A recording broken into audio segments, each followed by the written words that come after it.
हमने अपना पक्ष रखा, उन्होंने सिर्फ हवा में बातें की, आरोप लगाया, कैंप के आयोजन को लेकर संबंधित झूठी बातें बोली, एलिम्को कंपनी को पत्र लिखने के संबंध में झूठी बात बोली, कैंप के आयोजन कराने को लेकर झूठी बात बोली, दिव्यांग जनों को भ्रमित करने की झूठी बातें बोली और जाकर कैंप में झूठा श्रेय लेने का प्रयास किया। पिछले 1 साल से मैं लगातार इनके खिलाफ इनकी बातों को इग्नोर कर रहा था। मैं सोचता हूँ कि कोई व्यक्ति हारता है तो कहीं ना कहीं मानसिक रूप से आघात होता है, हो सकता है ठीक हो जाएंगे, लेकिन जब आदमी मानसिक विक्षिप्त हो जाता है, क्योंकि पहले से उनका मानसिक संतुलन ठीक नहीं है, सभी पत्रकार भी जानते हैं, सभी लोग जानते हैं, मुझे कहने की कोई आवश्यकता नहीं है, लेकिन सामाजिक दायरे में रहकर आप जानते हैं। मैं कोई सड़क करता हूँ, मैंने इसका प्रस्ताव भेजा हुआ था, मैं सिडकुल की बात करता हूँ, एक चिट्ठी बना लेंगे, मैंने इसकी चिट्ठी दी हुई है, मतलब कोई भी मैं काम करूंगा उसमें तुरंत एक पत्र बना के आ जाएंगे कि हमने भेजा हुआ है। उस पत्र की आइडेंटिटी क्या है? उमेश कुमार प्रेस कॉन्फ्रेंस कर रहे हैं तो वो रसीद दिखा रहे हैं, उमेश कुमार प्रेस कॉन्फ्रेंस कर रहे हैं तो भारत सरकार का पत्र दिखा रहे हैं, उमेश कुमार प्रेस कॉन्फ्रेंस करके कह रहे हैं मैंने कैंप कराया तो उत्तराखंड सरकार का पत्र दिखा रहे हैं। आप मुझे दिखाइए कि क्या एलिम्को कंपनी के साथ या भारत सरकार के साथ आपका कोई पत्राचार हुआ था, उसके संबंध में आपको भारत सरकार द्वारा कोई जवाब आया था? सर एविडेंस आप दिखा रहे हैं, प्रेस को भी दिखा रहे हैं, आपके पास एविडेंस नहीं है, लेकिन दूसरा पक्ष है वह आरोप लगा रहा है और बोल रहा है कि मेरी तरफ से कार्य।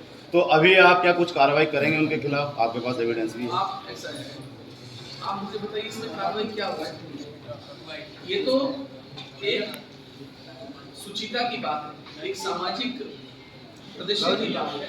अगर आप कोई काम कर रहे हैं, सामाजिक परसेप्शन बना रहे हैं, आप ये बताना चाहते हैं कि विधायक कानपुर काम नहीं कर रहे, कानपुर में सारा काम नहीं करता हूँ, विधायक कुछ नहीं करते हैं, तो मैं तो सिर्फ आप लोगों के सामने अपना पक्ष रखने आया हूँ।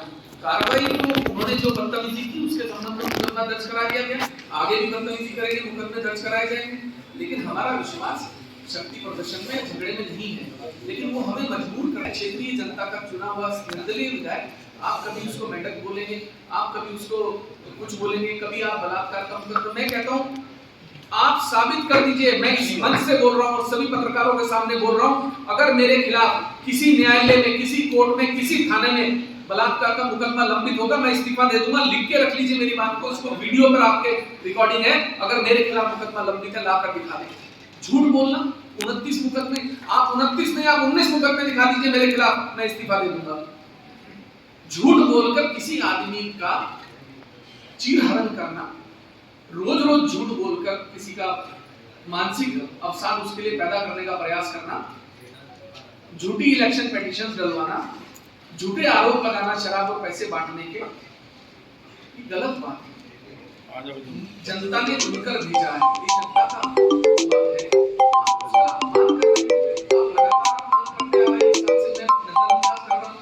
फिर आपने ये बवाल कर दिया झूठ बोल के वहां पर। अब आप मुझे बताइए क्या उनको ये तो स्पष्ट है कि आपने कराए सब काम, लेकिन ये तो मुल्का फुल्का हो गया आपके साथ। देखो प्रेस वार्ता भी कितनी बुला हो गया, कोई बात नहीं, ऐसा है कम से कम दिखाया। सिडकुल के संबंध में आप कहिए, मैं सिडकुल के संबंध में आपको दस्तावेज दिखा देता हूँ।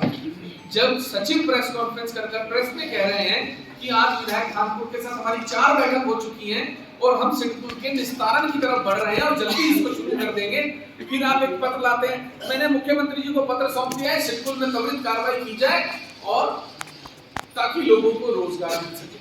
झूठ, हर बात में झूठ। आप अपने को आईएफएस बताते हैं, I am a qualified IAFS, Indian Foreign Services. Which batch? Which batch? Which batch you are a IAFS officer? You are an IAFS officer. सैकड़ों आपके वीडियो पड़े हैं जहां सार्वजनिक तौर पर आप कहते हैं कि मैं इंडियन फॉरेन सर्विसेज का क्वालिफाइड हूं, लेकिन मेरे माताजी ने कहा था कि समाज सेवा करनी है तो मैंने, अगर आप आईएफएस क्वालिफाइड होंगे तो भी मैं कह रहा हूं विधायक कानपुर के नाते मैं इस्तीफा दे दूंगा। आप साबित कर दीजिए, कोई तो डॉक्यूमेंटेशन होगा, आपने सिविल सर्विसेज में अप्लाई किया होगा, आपका जो नामांकन होगा, नॉमिनेशन होगा, आपका जो भी एनरोलमेंट होगा वो तो होगा। आप जिस दिन क्वालिफाई हुए होंगे उस दिन सिविल सर्विसेज की लिस्ट में आपका नाम तो होगा, आपको पत्र तो आया होगा। झूठे आडंबर। आरोप प्रत्यारोप सबको सब पता है, जब चांद दिखता है ना तो सब देखते हैं, सबको सबकी हकीकत पता। आप ये बताओ लोकसभा की क्या तैयारी है? मैं प्रेस कॉन्फ्रेंस पूरी कर लूं, उसके बाद आपकी बात का जवाब। अब मैं आता हूं जी दूसरी बात में। अब आप आइए एक सिविल अपीलेट जुरिडिक्शन। भाई देखो यार, ये प्रेस कॉन्फ्रेंस कर रहे हैं तो कम से कम गंभीरता से मेरी बात को लेंगे तो मुझे भी अच्छा लगेगा। मैं विधायक नहीं हूँ, आप ही लोगों के साथ का साथी हूँ, तो मेरी बात आपको सुननी लगेगी गंभीरता से। एक हाई कोर्ट में बात दाखिल किया था इनके हूटर बजाने को लेकर। अब मेरी याचिका खारिज कर दी गई थी और 50,000 का जुर्माना लगा दिया गया था।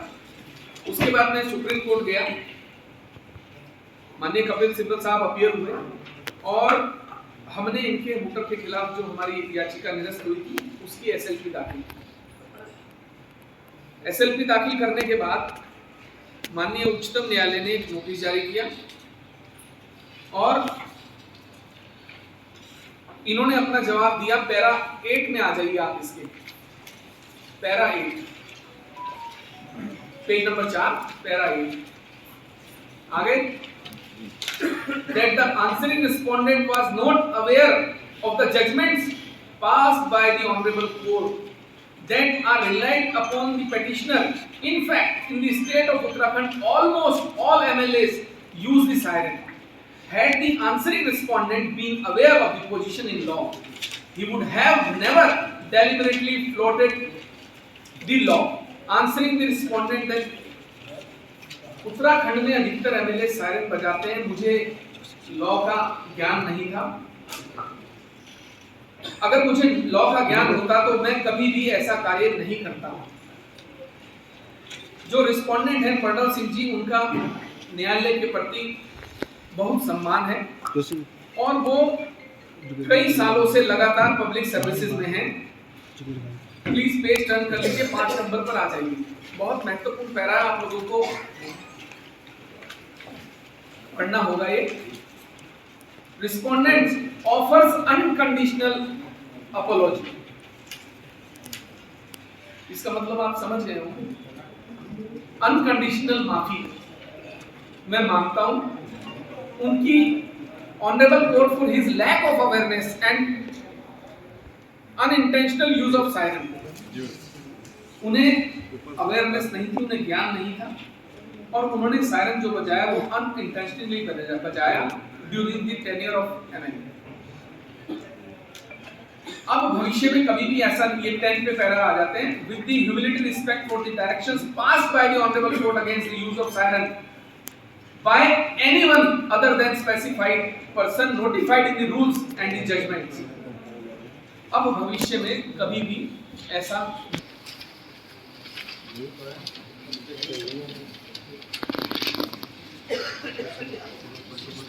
उसी में पीछे एक पेज, 2 पेज अलग से संदर्भ में मिल गए।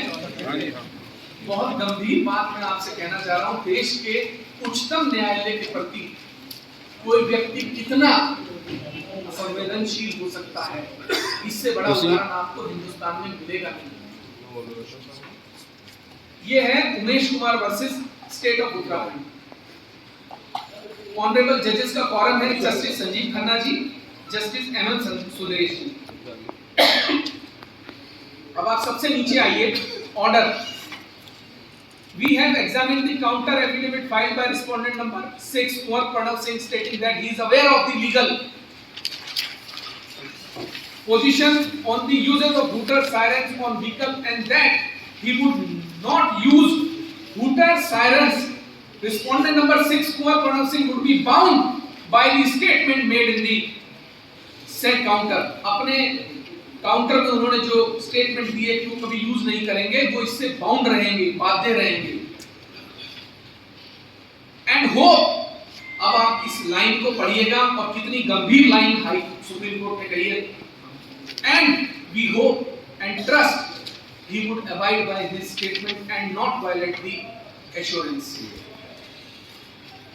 हम पूरी उम्मीद करते हैं और हमें पूरा विश्वास है कि वो अपनी स्टेटमेंट पर बने रहेंगे और इसका वायलेशन नहीं करेंगे। In view of aforesaid statement which is taken on record and accepted, nothing survives in the present special leave petition and the contempt petition and the same are accordingly disposed of and closed. Learned counsel for the petitioner Umesh Kumar has fairly stated that amount deposited by him, the petitioner, जो 50,000 का मुझ पर high court ने जुर्माना लगाया था, मैंने जमा करा दिया था। लेकिन जब माननीय उच्चतम न्यायालय ने उसके संबंध में मुझसे पूछा तो मैंने कहा वो वेलफेयर में काम आना चाहिए, मुझे नहीं चाहिए। कोर्ट ने उसको भी ऑन द रिकॉर्ड लेकर दिया। मुझे बताइए, क्या आपने अपने जीवन में इतना निकृष्ट, इतना धोखेबाज, जो देश के उच्चतम न्यायालय के साथ भी धोखा करता हो, कोई व्यक्ति देखा है? आज भी धड़ल्ले से सायरन बजाते हुए सड़कों पर घूमते हैं या नहीं घूमते हैं? देश के उच्चतम न्यायालय में एफिडेविट देने के बाद, माफी मांगने के बाद, और देश के उच्चतम न्यायालय ने आप पर भरोसा जताया कि हमें विश्वास है, हमें भरोसा है आप पर कि आप अपनी बातों पर बाध्य रहेंगे। ये कौन सी बात है कि हमारी सरकार कहती है कि जो हारे हुए हैं वो भी हमारे विधायक हैं? तो फिर भाई जो बाकी चुने हुए हैं उन्हें घर भेज दो ना।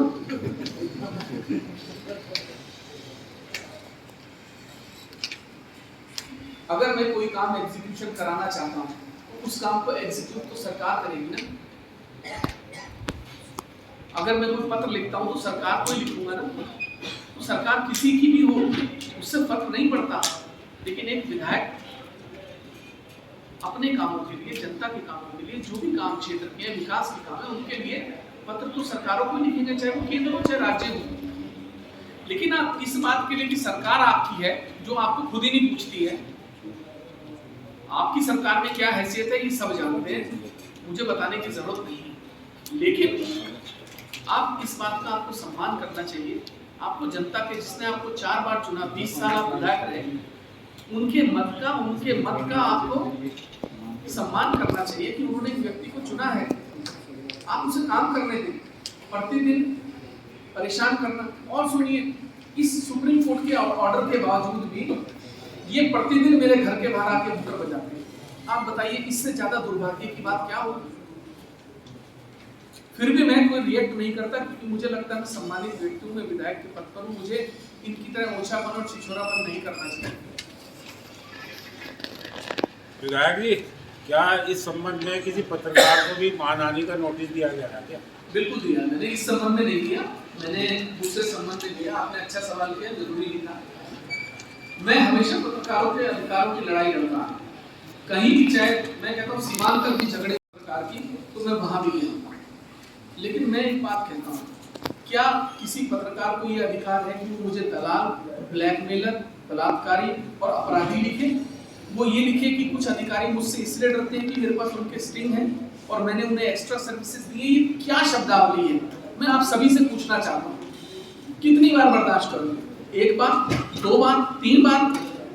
मैं भी इंसान हूँ, मेरी भी सीमा है बर्दाश्त करने की, मुझे भी तकलीफ होती है।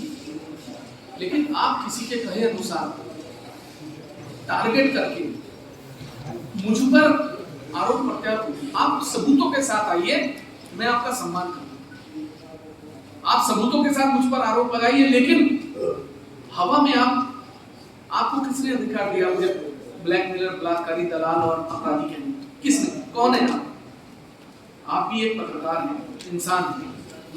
25 साल मैंने भी पत्रकारिता करी है, लेकिन मुझे भी पता है ये अधिकार किसी के पास नहीं है कि बिना आरोपों के, हाँ, कोई प्रेस कॉन्फ्रेंस करता है, वो कहता है कि उमेश कुमार अपराधी है, उमेश कुमार ब्लैकमेलर है, आप लिख सकते हैं उसके संदर्भ से कि आज इन्होंने कहा और इन्होंने ये आरोप लगाए।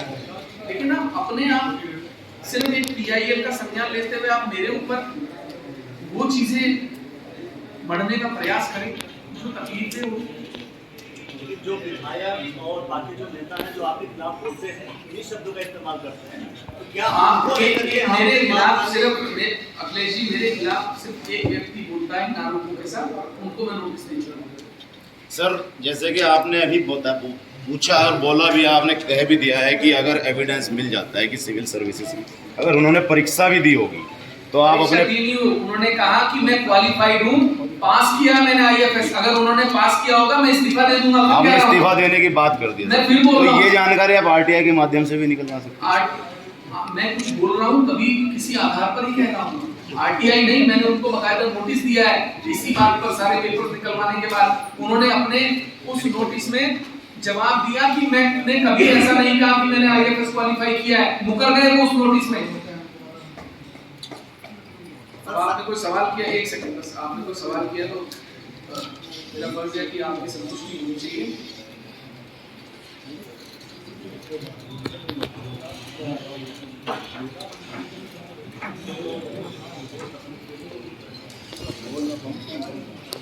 भेजा था 2021 में, उस नोटिस में इन्हें मैंने कहा था कि आप एक तो कुंवर किस आधार पर लगाते हैं, क्योंकि संविधान लागू होने के बाद से कुंवर पुरानी राजा शब्दों के चलन में रोक लगा दी गई थी, आप नहीं लगा सकते। तो उन्होंने मुझे कहा कि हमारे पुरानी विरासत है, हमारी रियासत है, ये है, फलाना है, ठिकाना है, वो एंटाइटल नहीं है पहली बार की कुंवर लगाने के। देश के संविधान के अनुसार आप राजा रानी कुंवर नहीं इस्तेमाल कर सकते, ये भी गलत है।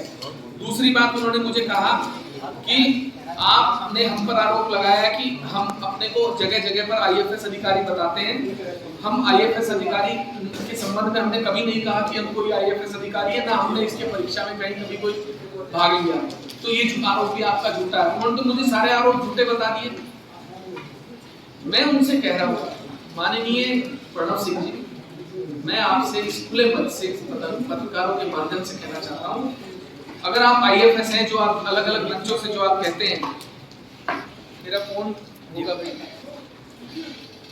आप जो अलग अलग मंचों से कहते हैं, अगर आपने आईएफएस क्वालिफाई किया हुआ है तो आप मुझे उसके संबंध में कोई सबूत दिखा दीजिए और मेरा इस्तीफा ले लीजिए।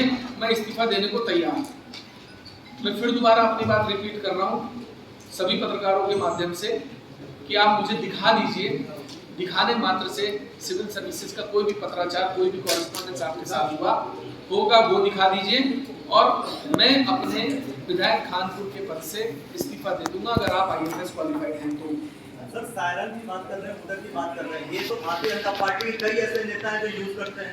मैं खासतौर पर कार्यकर्ताओं की बात कर रहा हूँ, पदाधिकारियों की बात कर रहा हूँ, लेकिन आप जो लड़ाई जो आपकी है वो सिर्फ प्रणव सिंह से। आपको गलतफहमी है, पहले ऑर्डर पढ़िए क्या है। लेकिन एक मिनट, अखिलेश जी एक मिनट में आपकी बात समझ गई, इतनी देर नहीं लगती। आप ऑर्डर खोलिए, इसमें क्या है। Umesh Kumar versus not Pranav Singh versus state. राज्य में अवैध बूटरों का प्रमाण, राज्य में अवैध बूटर बजाए जाने पर एसएलपी है वर्सेस स्टेट है, not versus Pranav Singh. Sir मैं ये जानना चाहता हूँ, जो पिटीशन आपकी तरफ से फाइल हुई है तो वो को लेकर आईएफएस को लेकर है, तो जो लड़ाई चल रही है वो पर्सनली चल रही है, वो ऐसी दिख रही है। मैं एक मिनट सवाल हुआ करूँ, इसमें सर पब्लिक वेलफेयर कहाँ, ना वो बात कर रहे हैं ना आप बात कर रहे हैं सर पब्लिक वेलफेयर की। आप ये बताइए कि दिव्यांगजनों का कैंप ठीक है सर, ठीक है अगर आपने सवाल किया तो मुझे जवाब दीजिए। आपने कहा पब्लिक वेलफेयर कहाँ है, ये झगड़ा ही पब्लिक वेलफेयर का है। दिव्यांगजनों के कैंप के आयोजन को लेकर मैं पिछले 7 महीने से लगातार प्रयास कर रहा था और मैं उसे जब करवाने में सफल हो गया तो उसका श्रेय लेने के लिए पहुंच गए। क्या आप बताइए, कोई स्टोरी आप करते हो और उस स्टोरी को किसी भी अवार्ड के लिए भेज दिया जाता है किसी दूसरे के चलाने से, आप उस पर प्रतिवाद करेंगे या नहीं करेंगे? वो ब्लॉक का जिक्र कर रहे हैं, क्या आपने कोई वेरीफाई किया कि ब्लॉक से कोई न्योता था उनको, क्योंकि उन्होंने शायद जिक्र किया है। ये तो वो कह रहे हैं ना कि मुझे ब्लॉक से न्योता था, आपसे कहते रहे अगर उन्हें ब्लॉक से न्योता था तो न्योते के तौर पर जाते ना। हमने एलेक्ट्रो कंपनी से बात की, हमने पत्र लिखा, हमारे प्रयासों से हुआ। आप पहले वीडियो को देखिए और समझिए मैं क्या कहना चाह रहा हूँ। ठीक से मैं ये जानना चाहता हूँ, क्या उनको ब्लॉक से न्योता था या? अरे मैं कहता हूँ न्योता पूरे प्रदेश को दें, न्योता देने के लिए मना किसने किया है, लेकिन वहां पर सेंटर में मंच लगाकर ऊपर बैठ जाएं, पब्लिक को नीचे बैठाकर अपने को बॉस दिखाएं और ये दिखाएं कि इस कैंप का आयोजन मैंने किया। ये अधिकार किसने दिया है आपको? अगर विधायक खानपुर अपनी मेहनत से, अपने लगन से और एक माध्यम से एक कैंप कराने में कामयाब हो जाते हैं, आपको किसने ये अधिकार? आप आइए, आप हिस्सा लीजिए, आप मेरी हर एक्टिविटी में हिस्सा लीजिए, आपका स्वागत है। वेलफेयर के काम आप बताइए, 1 साल के काम है।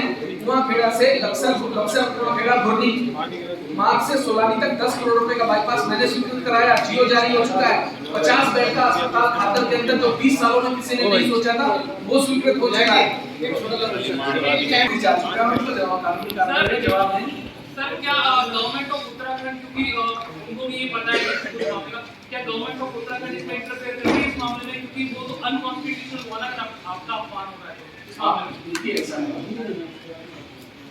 कॉन्स्टिट्यूशन अनकॉन्स्टिट्यूशनल जो आप बात कर रहे हैं, मैं वहां से दिल्ली से आया, आके मैंने आपके सामने उनकी बात की थी कि काफी पत्रकारों ने वो स्टोरी चलाई थी कि वहां पर हंगामा हुआ। दूसरी बात, मैं अब चलो आपने कर ली, अब आपकी बात का जवाब देता हूं कि कोई पत्रकार कुछ पूछे तो मेरा फर्ज है जवाब देने का। भावना पांडे 2001 में कस्टम जेल में बीपी पांडे जी के साथ जेल गई, सीबीआई ने गिरफ्तार किया। किसने गिरफ्तार किया? सीबीआई ने। उसके बाद उत्तर प्रदेश द्वारा गिरफ्तार की गई। उसके बाद 2017 में, बहुत गौर से सुनिएगा, 2017 में सीबीआई ने 4 महीने की मेहनत के बाद ट्रैक करा भावना पांडे और पूर्व चीफ जस्टिस कुदूसी, उनके घर पर लाइव रेड हुई।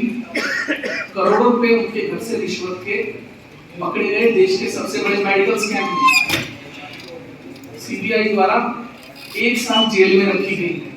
बेटे की बीमारी का बहाना लेकर कोर्ट में बेटे की बीमारी दिखाकर वहां से अभी जमानत पर है। आरोप पत्र सीबीआई दाखिल कर चुकी है। केंद्र सरकार अनुमति दे चुकी है चीफ जस्टिस कुदूसी साहब के खिलाफ मुकदमा चलाने की। इलाहाबाद के जस्टिस जो थे उनके खिलाफ इन्हीं के चक्कर में कार्रवाई हुई। अब मुझे बताइए, एक व्यक्ति दूसरों को ब्लैकमेलर, दलाल, भ्रष्टाचारी और क्या क्या बोलता है।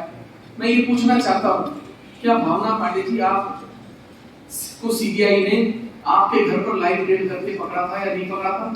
क्या आपके घर से करोड़ों रुपए रिश्वत के उस समय बरामद हुए थे या नहीं हुए थे? क्या आपके खिलाफ उस मामले में सीबीआई ने चार्जशीट फाइल की या नहीं की? क्या केंद्र सरकार ने उस मामले में सीबीआई को मुकदमा चलाने की अनुमति प्रदान की या नहीं की? इसके बाद कौन सी सुचिता रह गई?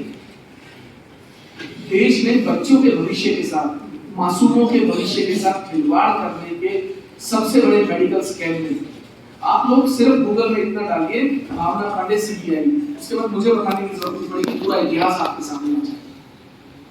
वो कहती है मैं उत्तराखंडी हूँ, मैं उत्तराखंड की बेटी हूँ। उत्तराखंड में रही कब है? 95 से तो वो दिल्ली में है। 2000 में उनको सीबीआई ने पकड़ा कस्टम चेयरमैन के मामले में। रही कब है? मैं अब हर गली चलते व्यक्ति का जवाब देने के लिए बातें नहीं। आप मुझे बताइए, कोई भी सड़क पर चलकर आए और मुझ पर आरोप लगा दे, आप मुझसे कहें वो तो ये कह रहे हैं। थोड़ा सा मैं आप पत्रकार साथियों से, कुछ मुझसे सीनियर भी होंगे, मेरे जूनियर भी होंगे, गंभीरता को आपको भी समझना होगा। अगर आप किसी विधायक छोड़ दीजिए, अगर आप, मैं आपका पत्रकार साथी भी हूँ, उसी के नाते मैं आपसे कहना चाहता हूँ, अगर मुझ पर 25 साल की पत्रकारिता हो गई है, मैंने अर्श भी देखा, फर्श भी देखा है। मैं सिर्फ ये पूछना चाहता हूँ कि कोई भी सड़क चल क्या ये शोभा देता? किसी व्यक्ति का स्तर तो आप देखेंगे या नहीं देखेंगे कि जो व्यक्ति आरोप लगा रहा है उसका स्तर है या नहीं है, उसकी क्रेडिबिलिटी है या नहीं है, उसकी डिग्निटी है या नहीं है? ये कौन तय करेगा? ये आप तय करेंगे, ये पत्रकार साथी तय करेंगे कि हमें किस बात पर बयान देना है, हमें किस बात पर पक्ष जानना है और हमें किसका पक्ष दिखाना है। आम आदमी की खबर दिखाइए, कोई दीनहीन हो, परेशान हो, दुखी हो, उसकी खबर चाहिए, मुझसे पूछिए और जवाब दूंगा। लेकिन जो लोग मानसिक उद्विग्न हैं, जो मानसिक विक्षिप्त हैं, जिन लोगों का एजेंडा सिर्फ उमेश कुमार के खिलाफ एक माहौल बनाना है, जिनका एजेंडा सिर्फ ये है कि उमेश कुमार को बदनाम करना है, उन लोगों को आप दिखाकर मुझसे पूछते हैं, मुझे भी तकलीफ होती है। आप लोगों को इस बात की खुशी होनी चाहिए कि कोई आपके बीच में से निकला हुआ और आपके साथ है। कोई एक पत्रकार जो यहाँ बैठा वो हाथ खड़ा करके ये कह दे कि अगर उमेश कुमार को उसने कभी कुछ कहा होगा, मिलने के लिए, फोन के लिए, काम के लिए, किसी चीज के लिए मैंने मना किया हो। आप मुझे बताइए, हिंदुस्तान में कौन पत्रकार है जो 1500 किलोमीटर का सफर करके सिवान जैसी जगह जहाँ शाहबुद्दीन का खतरा घर के बाहर मंडरा रहा हो, हिंदुस्तान के ब्यूरो चीफ राजदेव रंजन की हत्या हो जाए और उसके घर पहुंचे? क्यों? क्योंकि उसके बेटे को स्कूल एग्जाम, हाई स्कूल के एग्जाम देने नहीं दिया जा रहा, वो निकल नहीं देते घर से। 3 दिन रहकर आया, उसके बेटे का एग्जाम दिलाकर आया। कहां? जहां पर पत्ता भी उसकी मर्जी के बिना हिलता नहीं था। कितने पत्रकारों के मुद्दे बताऊं मैं, आप उठाकर देख लीजिए इतिहास। लेकिन आप लोगों को भी मेरी गरिमा का ध्यान रखना, मेरा आप सभी से अनुरोध है, खबरें चलाइए, कुछ मना नहीं है, लेकिन अपना विवेक का भी इस्तेमाल करिए कि हम किसे जगह दे रहे हैं अपने प्लेटफॉर्म पर। हम किस व्यक्ति के संबंध में विधायक से, अपने भाई से, अपने दोस्त से सवाल पूछ रहे हैं, किन लोगों से, उन लोगों की क्रेडिबिलिटी बताइए मुझे, उनका इतिहास बताइए। मेरा इतिहास है, मैं 25 साल पत्रकारिता की है, मेरा इतिहास है, मैंने हजारों लड़ाइयां लड़ी, मेरा इतिहास है, मैंने कितनी सरकारों से लड़ाइयां लड़ी। आप किनकी बात कर रहे हैं? उनका इतिहास उठाकर बताइए ना। जो लोग देश के सबसे बड़े मेडिकल स्कैम में जेल में रहे हैं, उनकी बातों का जवाब मैं दूं। जो आरोप पत्र जिनके खिलाफ सीबीआई दाखिल कर चुकी हो, देश की सरकार अनुमति दे चुकी हो, उनकी बातों का मैं जवाब दूं। हमें गंभीरता को समझना होगा विषय की। बात ये नहीं है कि आप मेरी आलोचना करें, मेरी समालोचना करें, मेरी प्रशंसा करें, आपका अधिकार है, आप चौथे स्तंभ हैं, लेकिन आप अपने विवेक का भी इस्तेमाल करें। आप मानसिक विक्षिप्त होने करने की मतलब बात कर रहे हैं कि बाकी लोग मानसिक विक्षिप्त है, स्थिति खराब है, मेंटल स्थिति खराब है। भारतीय जनता पार्टी कांग्रेस के कई नेताओं को लेकर कहती है, इसका मतलब अगर विपक्ष का व्यक्ति कोई कुछ भी कह रहा है तो वो क्या कोई पत्रकार नहीं चलाएगा? अखिलेश जी, या उसकी कोई भी व्यक्ति सड़क पर आकर कुछ भी कह देगा, आप चलाएंगे? आप कौन सी पत्रकारिता की बात कर रहे हैं? आखिर नहीं, आखिर क्या मतलब मुझे बताइए, क्या हम किसी की खबर, एक मिनट, मोदी जी बोलते हैं ना तब चलाते हो ना? गली के कौन से आपने रुड़की के किसी नेता का बोले हुए बयान को चलाया कि राहुल गांधी विक्षिप्त हैं? राजनीति में आरोप प्रत्यारोप तो चलते ही रहे। आरोप प्रत्यारोप करिए, लेकिन आधार पर, बेबुनियाद नहीं। एक बार आरोप लगाएंगे, जवाब दिया जाएगा, लेकिन आप रोज रोज किसी को आप बलात्कारी, दलाल और ब्लैकमेलर बोलेंगे और आप उसको चलाएंगे, तो ये आपको भी अपने विवेक का इस्तेमाल करना होगा। सर, मैं ये जानना चाहता हूँ कि जैसे आप रेफरेंस ले रहे हैं उनके, तो ठीक उसी तरीके से वो भी रेफरेंस आपके जो मुकदमे चल रहे हैं वो भी रेफरेंस उसी का। मैंने आपसे क्या कहा? मेरे खिलाफ जो मुकदमे हैं, सुन लीजिए, मेरे खिलाफ जो तो हम कैसे देखें? क्योंकि बात तो अगर उन्होंने अपना आप को लोकसभा में डिक्लेयर कर दिया कैंडिडेट, तो फिर सब कुछ चलाना तो होगा। भ्रष्टाचार का कौन सा मुद्दा मेरे खिलाफ है? कौन से बच्चों के एडमिशन कराने का मेडिकल स्कैम का मुकदमा मेरे खिलाफ है? कौन सा प्रिवेंशन ऑफ करप्शन एक्ट का मुकदमा मेरे खिलाफ है? कहां पर मैंने आप राजनीतिक मुकदमों को भ्रष्टाचार के मुकदमों से, मैं किस भ्रष्टाचार के मामले में जेल गया हूं? मैं राजद्रोह में गया हूं और राजद्रोह खत्म हो गया। आप ये भी तो देखेंगे कि आप अब डकैत के साथ उमेश कुमार को कंपेयर करेंगे तो नहीं चलेगा ना उनके मुकदमों से। मेरे खिलाफ कौन से मुकदमे भ्रष्टाचार के किस कोर्ट में लंबित हैं वो बताइए। कौन सा बलात्कार का मुकदमा मेरे खिलाफ लंबित है वो बताइए। कौन सा दलाली ब्लैकमेल का मुकदमा मेरे खिलाफ लंबित है वो बताइए। कौन सा मुकदमा?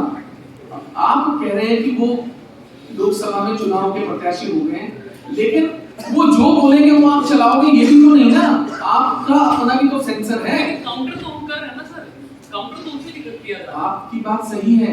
एक बार ना, अगर किसी व्यक्ति ने मुझ पर एक बार आरोप लगाया, मैंने जवाब दे दिया और आप संतुष्ट हो गए, उसके बाद वो दूसरा व्यक्ति पुनः कोई आरोप मेरे ऊपर लेके आएगा, फिर चलाओगे, मैं फिर जवाब दूंगा, ये संभव नहीं है ना। अगर आज मैंने किसी व्यक्ति का आपको इतिहास बता दिया और मैंने कह दिया कि जाइए गूगल में भावना पांडे सीबीआई डालिए, उसके बाद आप अपने आप इतिहास बना लेंगे, फिर आप मुझसे आके पूछेंगे कि उनका आरोप है। आरोप का कोई बुनियाद, कोई स्तर होना चाहिए, और जो व्यक्ति लगा रहा है उसका भी तो कोई स्तर होना चाहिए। कोई भी व्यक्ति, लोकसभा में तो हजारों लोग नॉमिनेशन करते हैं, वो भी करते हैं जिनको दो वोट नहीं मिलते। किसी ने अपने आप को प्रत्याशी डिक्लेयर कर दिया, तो क्या वो किसी पर भी आरोप लगा देगा? ये भी सवाल है। आप उनके बारे में कुछ भी दिखाइए, मुझे ऐतराज नहीं है। मैंने मना कब किया है भाई? आप चौथा स्तंभ है, आपका विवेक है, लेकिन उसका इस्तेमाल तो करिए। वो जो बोल रहे हैं वो आप चलाएंगे, ये भी तो नहीं है। आप भी तो देखिए कि ये बोल रहे हैं, इसमें सत्यता है या नहीं है। बस उमेश कुमार के खिलाफ बोल दिया, ये चलाना है, ये कौन सा वो है? आप काउंटर सवाल की तो कोई चीज होती है पत्रकारिता में। अगर किसी ने कहा कि उमेश कुमार पर बलात्कार का मुकदमा है और उनके खिलाफ केस चल रहा है, तो आप पूछेंगे कि किस न्यायालय से चल रहा है? कोई बात संख्या देंगे, कोई एसएलपी, कोई रिट, कोई मामला, कोई ट्रायल कोर्ट नंबर, कोई चार्जशीट, कुछ तो देंगे। कुछ भी कह दोगे। अगर आपने पूछा तो उन्होंने क्या जवाब दिया? उन्होंने कहा लंबी तक चलाओ, आप कहते हैं मुझे दस्तावेज दीजिए मैं चलाऊंगा। सर आरोप लगाते समय एविडेंस कोई भी नहीं देता है। मैं बोल रहा था कि आपने मेरे से आप मेरा वर्जन ले लिया ना, मैंने आपको अपना वर्जन दे दिया। जब मैंने इतनी बड़ी बात कह दी कि कोई भी न्यायालय में मेरे खिलाफ आरोप पत्र दाखिल हुआ हो, मेरे खिलाफ ट्रायल चल रहा हो, मैं इस्तीफा देने को तैयार हूं। इससे बड़ी बात आप विधायक से क्या जानना चाहते हैं, इसके बाद भी आप मुझसे सवाल करेंगे तो मेरी गलती है किसकी है? तो आपको भी पढ़ा होगा सर। सब मेरे गूगल में मेरे पास कहां पड़ा है भ्रष्टाचार के मामले में? सर्च करने लगे नहीं, बात कर रहे, मैं तथ्यों की बात कर रहा हूं। मैं कह रहा हूं कोर्ट में चार्जशीट है, मेरे खिलाफ कोई भी, देखिए एफआईआर दर्ज होना कोई बड़ी बात नहीं है। एफआईआर तो किसी के खिलाफ दर्ज हो जाती है, लेकिन उस मामले में मेरे खिलाफ चार्जशीट गई, मेरे खिलाफ बात चल रहा है, वो बताइए ना। चुनाव के समय ज्यादातर जो है आरोप जो मैक्सिमम जो होता है चुनाव के समय। आप मेरी बात समझ नहीं रहे। आप कह रहे हो कि आरोप लगाए जाते हैं। अरे भाई आरोप तो एक बार लगाए जाते हैं ना, आप रोज रोज रिपीटिशन चलाओगे तो कैसे चलेगा? विधायक जी, हरीश रावत की सरकार थी, सरकार गिरी थी, उसका आरोप भी आप पे लगा था, उस पे क्या कहोगे? आरोप क्या लगना, तो आरोप सही बात नहीं। उसके क्या मतलब है, तो वादा में लिखा था कोई?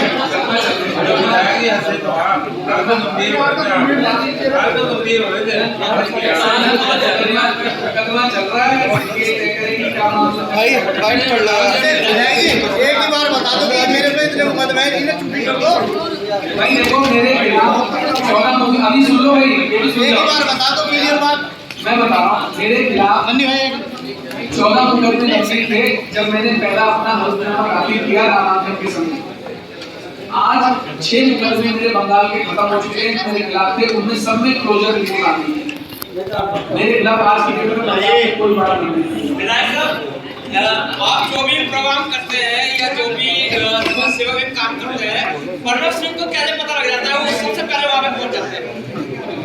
देखिए क्या है, सोशल मीडिया का जमाना है।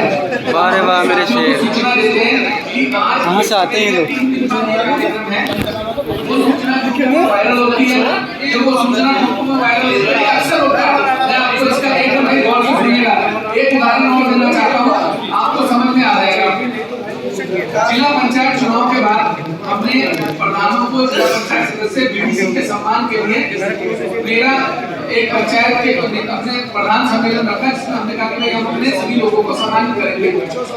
जैसे ही मेरी सूचना मुझे प्राप्त हुई कि 5 बजे मैं कर रहा हूँ, 2 बजे अपने यहाँ जबरदस्ती प्रोग्राम कर लिया। 20 साल में कभी किया था प्रधान सम्मान सम्मेलन? कोई भी कार्यक्रम मैं ऑर्गेनाइज करता हूँ, उसकी तैयारी करता हूँ, 2 दिन बाद पता लगता है कि साहब ये वहाँ पहुँच गए। अब बताइए मैं क्या करूँ? जो आदमी फर्जी होता है वो सारी जिंदगी फर्जीवाड़ा करता है, और क्या हो सकता है? अब बताइए मैं क्या करूँ? मैं रोज रोज सफाई की बेसिस पे देखा जाए तो क्या आप सरकार के लिए इसके लिए कोई